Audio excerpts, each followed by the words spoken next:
তারা ভোট পাশ করিয়ে নিয়ে দেশটার সম্পূর্ণ চরিত্র বদলে দেবে। লেভেল প্লেইং ফিল্ড দেওয়া হচ্ছে না, কারণ মানুষের সরকারকে বিশ্বাস করতে পারছে না।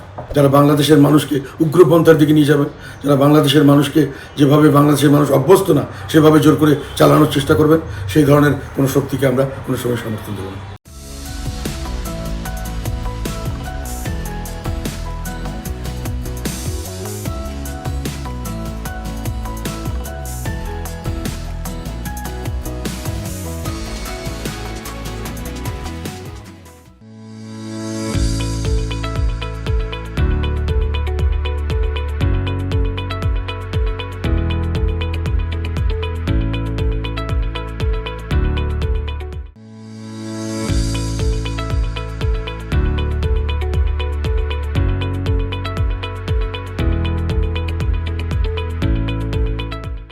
আমি আশাবাদী, মানুষের মধ্যে আগ্রহ উৎসাহ এইবার ভোটের ব্যাপারে আগের তুলনায় বেশি। আমার বিশ্বাস অন্যবারের তুলনায় যদি ভোট সঠিক গণনা হয়, সঠিক পরিবেশ থাকে, ভোট দিতে মানুষ যেতে পারে, তাহলে অনেক বিপুল ভোটের ব্যবধানে জয়লাভ করার মনে হচ্ছে যে ওরকমই হবে রেজাল্ট। ভালো ভোটে জয়লাভ করতে পারবো।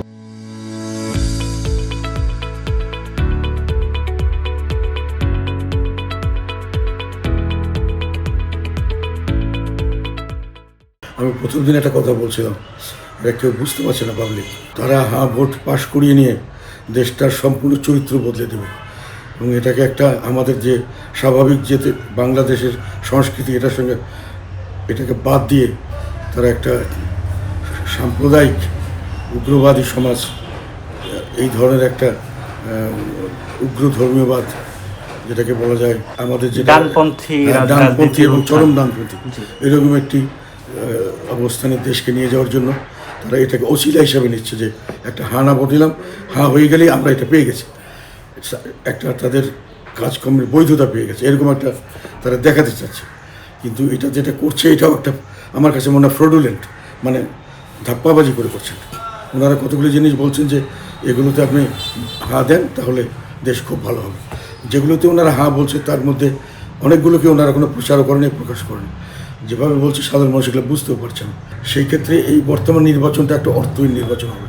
এই নির্বাচনের যেটা সরকার গঠিত হবে এবং যে সংসদ গঠিত হবে, তাদের উপরে এরা কিছু জিনিস চাপিয়ে দেবেন গায়ের জোরে, যেটার জন্য করে নিচ্ছেন এটাকে।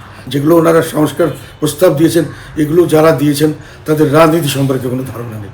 তারা থিওরিক্যালি লেখাপড়া করেছেন, তারা কোনোদিন পার্লামেন্ট নির্বাচন করেনি, পার্লামেন্টে বসেনি।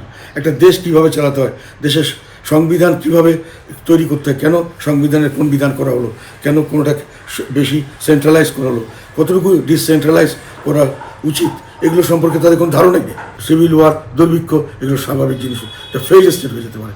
তো আমি মনে করছি এই জন্যই দেশ রক্ষার জন্য না ভোট দিতে আমার পক্ষে, আমি যতটুকু সম্ভব আমার মানুষ হিসেবে, একটা দেশের নাগরিক হিসেবে, আমি রাজনীতিবিদ হিসেবে, আমি দেশের মানুষকে রক্ষা করার জন্য আমি একাই হই। আর যদি কেউ না বুঝে, আমি এটা চালিয়ে যাব। এটির জন্যই আমি এটা বলেছি।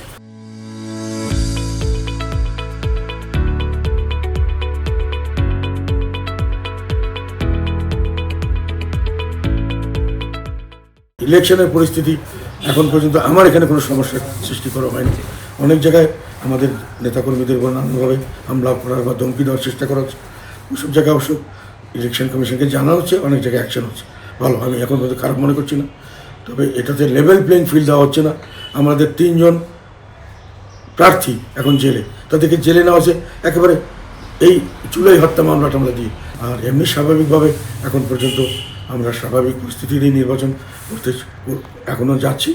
তবে যেটা পরিস্থিতি দেখছি, নির্বাচনের সহিংসতা, বিভিন্ন জায়গায় মানুষের উপরে হামলা মামলা, গোলাগুলি, বিশেষ করে এখন যে বিএনপি এবং জামাতের মধ্যে যেটা হচ্ছে, সেটা কোন স্তর পর্যন্ত যাবে সেটা আমরা নিশ্চিতভাবে জানি না। আমরা তো এই যুদ্ধের মাঝখানে দিয়ে যাচ্ছি, চলছি। আমাদের উপরে লেভেল প্লেইং ফিল্ড পরিষ্কারভাবে সেইভাবে দেওয়া হচ্ছে না। তবে তার মধ্যেও আমরা যতটুকু পারছি তাতে আমরা জনগণের পক্ষে হয়ে কাজ করার চেষ্টা করছি।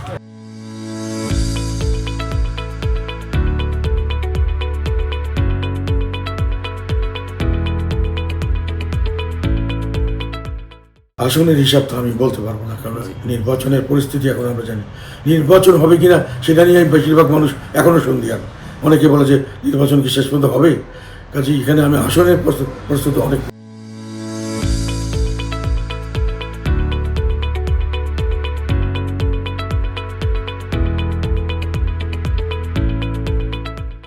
কেন মানুষের সরকারকে বিশ্বাস করতে পারছে না? এই সরকার যেটা বলছেন সেটা করছেন না, মানুষকে বললাম না উল্টা কাজ করছেন। কাজেই মানুষের মধ্যে একটা সংশয়, নির্বাচন হবে বলছেন, শেষ পর্যন্ত কী করবেন? হানা ভোট করি আবার জোর করে ক্ষমতা থাকবেন কিনা, কী করবেন কেউ জানে না। যুদ্ধ বিগ্রহ লাগিয়ে দিয়ে মানুষ এখানে গৃহযুদ্ধ শুরু করে দেবেন কিনা সেটাও মানুষই জানতে পারছেন। স্বাভাবিক মানুষের মধ্যে এই সরকারের উপরে অবিশ্বাস, এটাকে বলা হয় কোনো রকম আস্থাহীনতা অত্যন্ত বেশি। কাজে সরকার যেটা বলছেন মানুষ সেটাকে সহজভাবে নিতে পারছেন।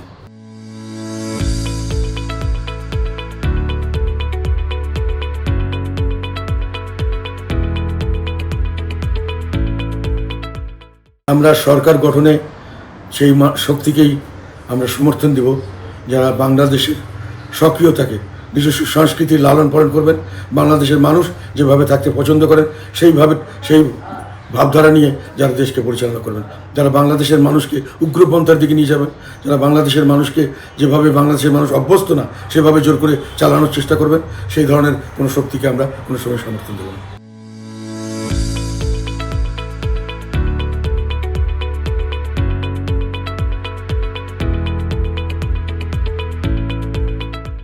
ভোটারদের উদ্দেশ্য তো একটাই, যে এটা আপনাদের পবিত্র আমানত, বাংলাদেশের ভবিষ্যতে আপনারা কীভাবে দেখতে চান সেটা আপনাকে এখন সিদ্ধান্ত নিতে হবে। সেখানে একটা জিনিস আমি কালকেও বলেছি, আজকে আবার বলছি জোর দিয়ে, যে আমি জনগণকে এটি আহ্বান জানাবো যে বুঝেই শুনে দেবেন। কেননা খালি আমি এখানে আপনার সঙ্গে থাকি সারাদিন, আমি সব কিছু করতে পারি, কিন্তু সব কিছু সবাই পারবে না, সব কিছু সবাই করার মতো সামর্থ্য নেই, উদ্দেশ্য কোনো ইচ্ছা থাকলেও পারবে না, অনেক করার জন্য জানতে হবে। আর একটা কথা হলো যে ভবিষ্যতের দেশকে যদি স্বাভাবিক পরিস্থিতি রাখতে চান তাহলে না ভোটকে যে কোনোভাবেই জয়ী করার চেষ্টা করেন। যদি মনে করেন যে এটা অবশ্য অসম্ভব, তারপরেও আপনার অবদান রাখেন, কারণ আল্লাহর কাছে গিয়ে বলতে পারবেন দেশ বাঁচানোর জন্য আমি অন্তত চেষ্টা করেছি।